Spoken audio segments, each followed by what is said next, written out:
यह है 31 दिसंबर के करंट अफेयर्स का संक्षिप्त विवरण। चलिए रक्षा, अर्थव्यवस्था और पर्यावरण से जुड़ी आज की 9 सबसे बड़ी खबरों पर एक तेज नजर डालते हैं। पहला, भारत की प्राचीन स्टिच्ड शिप बिल्डिंग तकनीक को फिर से जिंदा किया गया है। इसी तकनीक से बना स्वदेशी जहाज INSV कौंडिन्या ओमान के लिए अपनी पहली यात्रा पर निकल चुका है, जिससे भारत ओमान रिश्ते और मजबूत होंगे। दूसरा, सुप्रीम कोर्ट ने अरावली रेंज की एक संकुचित सरकारी परिभाषा पर रोक लगा दी है।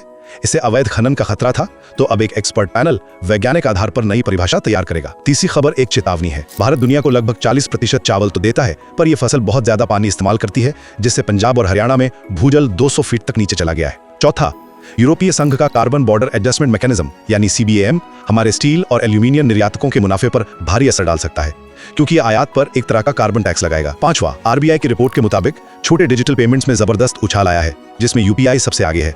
हम तेजी से एक लेस कैश अर्थव्यवस्था बन रहे हैं। छठी खबर थोड़ी चिंताजनक है। RBI का कहना है कि बैंक फ्रॉड के मामले तो घटे हैं, लेकिन धोखाधड़ी की रकम बढ़कर लगभग 35,000 करोड़ रुपए हो गई है, यानी अब बड़े फ्रॉड हो रहे हैं। सातवां, आत्मनिर्भर भारत को एक बड़ा बढ़ावा मिला है। रक्षा अधिग्रहण परिषद ने पिनाका रॉकेट और एस्ट्रा मिसाइलों समेत 79,000 करोड़ रुपए की रक्षा खरीद को मंजूरी दे दी है। आठवां, अर्थव्यवस्था के लिए एक और अच्छी खबर।